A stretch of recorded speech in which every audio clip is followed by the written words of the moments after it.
தமிழக வெற்றி கழக தலைவர் மற்றும் நடிகருமான விஜய்.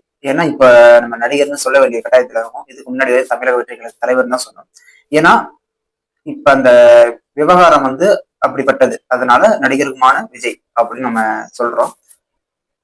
அவருக்கும் அவருடைய மனைவிக்கும் விவாகரத்து நடக்க போவதாக ஒரு அறிவிப்பு வந்திருக்கு. விவகாரத்தை கேட்டு குடும்ப நல கோர்ட்ல வந்து ஒரு மனு கொடுத்திருக்காங்க. ஆல்ரெடி கொடுத்திருந்தாங்க. அந்த மனு வந்து இப்பதான் வெளியே வந்திருக்கு. அதை பத்தின பதிவு தான் நம்ம இப்ப பார்க்க போறோம். வாங்க வீடியோக்குள்ள போகலாம். விஜய் அவர்களுடைய தனிப்பட்ட வாழ்க்கை அந்த அரசியல் வாழ்க்கை எல்லாத்துலயுமே ஒரு சில இறுக்கமான நிகழ்வுகள் வந்து நடந்துகிட்டே இருக்கு. இது ஒவ்வொரு விஷயத்தையும் அவர் எப்படி கையாளுறாரு அப்படிங்கிற விஷயம் தெரியல. ஏன்னா அரசியல்ல வந்து நிறைய கரூர் சம்பவம் நடந்து முடிஞ்சது. அதுக்கப்புறம் நிறைய விஷயங்கள் வந்து அரங்கேறிக்கிட்டே இருந்தது. அதாவது எப்படி சொல்றதுன்னா, அவர் அரசியல் நிலைப்பாட்டிலையும் சில தடங்கல்கள், அதே மாதிரி இப்ப தனிப்பட்ட வாழ்க்கையிலையும் இப்ப பிரச்சனை வந்திருக்கு. அதுவும் ஒரு முதல்வர் வேட்பாளராக அறிவிச்சு தன்னை வந்து ஒரு தமிழ்நாட்டோட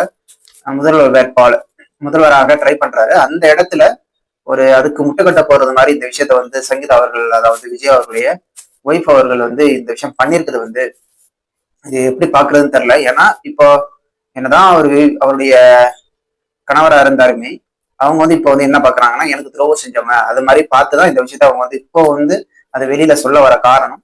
அவங்களுக்கு பின்னாடி நிறைய காரணங்கள் வந்து நிறைய இருந்தாலும் இதனாலதான் பண்ணியிருக்காங்க அப்படின்னா எந்த விஷயமும் உண்மை நிலவரம் எதுவுமே தெரியாது. அதனால நம்ம எதையுமே யூகிச்சு சொல்ல போறது கிடையாது. ஏன்னா நமக்கு இது வந்து வெளியே வந்துருச்சு. அதாவது பர்சனல் இல்ல, இது வந்து ஊடகங்கள் மூலமா வெளியே வந்துருச்சு.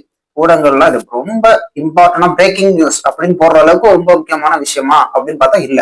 ஆனா இதைதான் திரும்ப நேற்று ஃபுல்லா போட்டுட்டு இருந்தாங்க. ஆனா மக்களுக்கு தேவையான நிறைய விஷயங்களை வந்து எதுவுமே பிரேக்கிங் பண்ணி போடுறது கிடையாது. மக்களுக்கு அதாவது ஒரு ஊடகவியாளர், அதாவது பத்திரிகையாளரை வந்து ஒரு எம்எல்ஏ அடிச்சாரு, அது எந்த ஊடகமும் போடல. அது ரொம்ப முக்கியமான விஷயமா இல்ல இது ரொம்ப முக்கியமான விஷயமா? அது அப்படி ஒரு கொஸ்டின் இருக்குல்ல. அது ஏன்னா ஒரு பத்திரிகையாளரை போய் அடிக்கும் பொழுதே ஊடகங்கள் வந்து கேட்க மாட்டாங்க அதுக்கு சம்பந்தப்பட்ட விஷயம். ஏன்னா அது வந்து ஆளுங்கட்சி எம்எல்ஏ அடிச்சிடாரு. அதனால அந்த விஷயத்த வந்து பிரேக்கிங் பண்ண மாட்டாங்க. மத்த நிறைய பிரச்சனைகளை வந்து எதுவுமே பிரேக்கிங் நியூஸ் வராது. அங்கிட்டு நிறைய கொலை நடந்துகிட்டு இருக்கும், நிறைய கொலை நடந்துகிட்டு இருக்கும், மது போதையினால நிறைய பெண்கள் சீரழிக்கப்படுவாங்க. அதெல்லாம் பிரேக்கிங் நியூஸ்ல வராது. விஜய் அவர்கள் வந்து விஜய் அவர்கள் அது சொன்னாரு, ஓகேங்களா? அது மாதிரியான விவாதங்கள் நடக்கும். மக்களுக்கு தேவையான பிரச்சனைகள் எதையுமே எடுத்து பேசுறது. இவங்க அவங்கள கூட்டணி போவாங்களா, இவங்களுக்கு கூட்டணி வருவாங்களா? அதாவது என்ன, ஊடகம் வந்து பண்ற ஒரு எச்சத்தனமான வேலை என்னன்னா, ஆளும் அரசாங்கம் பண்ற எந்த வேலையும் சுட்டி காட்டுறது கிடையாது. சரி, ஓகே, இது மாதிரிதான் ஊடகம் இருக்கு, அதான் சொல்ல வரோம். ஏன்னா இப்ப நேத்தும் அது மாதிரிதான் பண்ணாங்க, பிரேக்கிங் நியூஸ் போட்டாங்க. ஓகே, அதுல என்ன அந்த குடும்ப நல கோர்ட்ல சங்கீதா அவர்கள் வந்து என்ன விஷயம் சொன்னாங்க, அந்த விஷயம்லாம் என்னன்னு நம்ம பார்க்கலாம். அதை பத்தி தான். ஏன்னா ஒரு விஷயம் வந்து ஓப்பனா வந்ததுக்கு அப்புறம் அதை பத்தி விவாதிக்க வேண்டியது நம்மளோட கடமை. அந்த விஷயங்களை கன்வே பண்ண போறோம், அவ்வளவுதான். சங்கீதா அவர்கள் நிறைய விஷயங்களை வந்து சொல்லியிருக்காங்க கோர்ட்ல. என்னென்ன விஷயம் அப்படி பார்ப்போம்.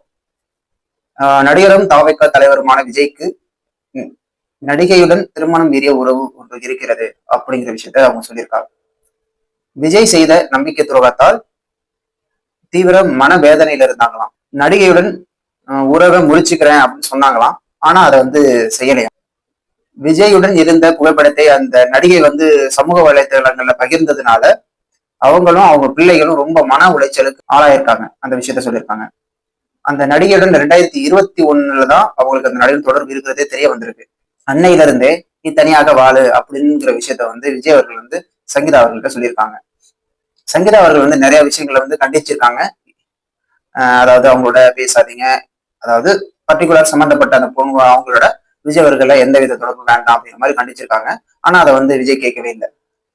பொது வெளியில வந்து அந்த நடிகையோட பேரு கெட்டு போயிடும் அப்படிங்கிறதுனாலதான் நான் நடிகையோட பேரை வெளியிடாம இருக்கேன் அப்படிங்கிற மாதிரி இந்த விஷயத்த சங்கீதா அவர்கள் சொல்லியிருக்காங்க.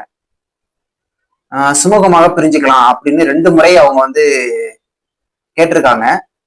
2 முறை கேட்டிருக்காங்க. அது வந்து இவர் வந்து சரியான பதில் சொல்லல, மாற்று வழி தேடி இருக்காங்க. அது இல்லாததுனால கோர்ட் அணுகி மனு கொடுத்திருக்காங்க. விஜயோட வருமானம் அந்தஸ்துக்கு ஏற்ற வகையில அவருக்கு ஜீவனாம்சம் வேணும் அப்படின்னு சொல்லி கேட்டிருக்காங்க.